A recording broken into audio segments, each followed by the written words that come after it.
Kita beralih ke informasi selanjutnya. Gubernur Sulawesi Tenggara Ali Mazzi melantik Andi Merianur menjadi Bupati Kolaka Timur. Pelantikan yang digelar di rumah jabatan Gubernur Sultra ini mencatatkan sejarah Andi Merianur menjadi Bupati perempuan pertama di Sultra. Dalam pelantikan tersebut, Andi Merianur langsung mendapatkan 7 instruksi dari Gubernur Sulawesi Tenggara. Salah satu dari 7 garis besar instruksi tersebut yakni dengan meminta Bupati Koltim segera memproses pemilihan Wakil Bupati Kolaka Timur. Saat dilantik menjadi Bupati Kolaka Timur, Andi Merianur juga merasa tersanjung sekaligus mengaku memikul beban yang tinggi. Bagaimana informasi selengkapnya? Telah tersambung bersama saya, wartawan Tribun News Sultra, Sri Rahayu di sana. Halo.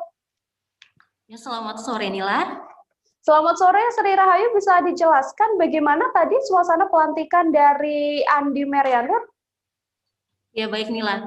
Jadi pelantikan Bupati Kolaka Timur, Andi Merianur, berlangsung di Aula Merah Putih Rumah Jabatan Gubernur Sulawesi Tenggara.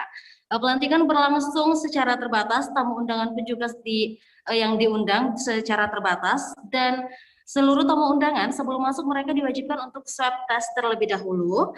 Kemudian dalam pelantikan itu dirangkaikan pula dengan pemberhentian Bupati Kolaka Timur almarhum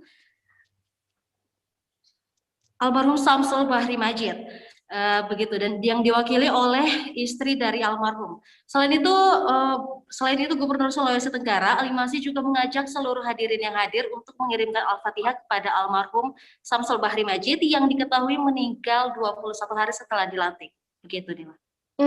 Sri Rahayu, kemudian untuk Andi Merianur ini kan kita tahu menjadi Bupati perempuan pertama di Sultra. Adakah reaksi atau mungkin hal-hal yang disampaikan oleh yang bersangkutan pada saat dilantik?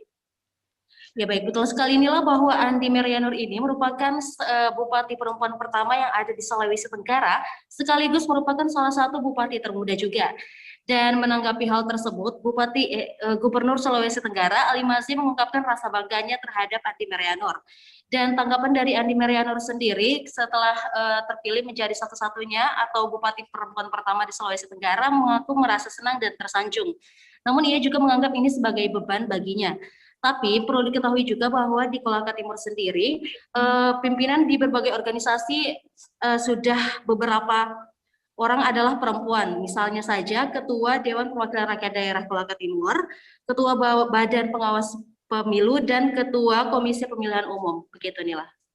Saat ini Bupati Andi Merianur kan memang belum mempunyai pasangan begitu ya, belum ada wakil bupatinya. Sudahkah ada keterangan mungkin terkait siapa yang nantinya akan ditunjuk menjadi wakil dari yang bersangkutan?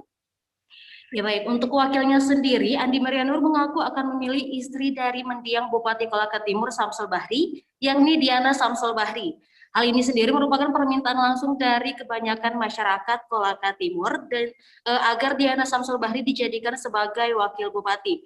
Dan menurutnya kenapa masyarakat sangat menginginkan istri dari almarhum Samsul Bahri untuk menjadi wakil bupati, karena mereka mengaku sosok Diana Samsul Bahri adalah sosok yang tepat untuk mendampingi Andi Merianur menjalankan pemerintahan di Kolaka Timur. Begitu. Untuk mengetahui bagaimana pernyataan resmi dari Bupati Kolaka Timur setelah dilantik, saudara berikut liputannya untuk Anda. Perasaan Ibu mungkin setelah pelantikan hari ini? Iya, kalau pelantikan ini sih kan dari tanggal 26 kemarin kami sudah dilantik. Saya dengan almarhum sudah dilantik. Jadi ini cuma persyaratannya saja untuk mendefinitifkan, karena pelantikan awal ini ya, kami sudah lakukan. Kami sudah dilantik bersama almarhum pada tanggal 26 kemarin. Kalau ini sekarang kan Ibu tercatat sebagai salah satu bupati termuda yang ada di Sulawesi Tenggara dan bupati perempuan. Kalau menanggapi ini seperti bagaimana? Apakah ini sebuah prestasi atau bagaimana? Iya, boleh dibilang sebuah prestasi, bisa juga, tetapi dalam hal biasa-biasa saja, karena namanya juga kepemimpinan itu tidak memandang laki dan perempuan, ya, siapapun bisa. Artinya dengan adanya saya sebagai bupati perempuan, dan memang sebelum-sebelumnya kan banyak ada beberapa wakil bupati perempuan. Kami pun dari wakil bupati sejak 2010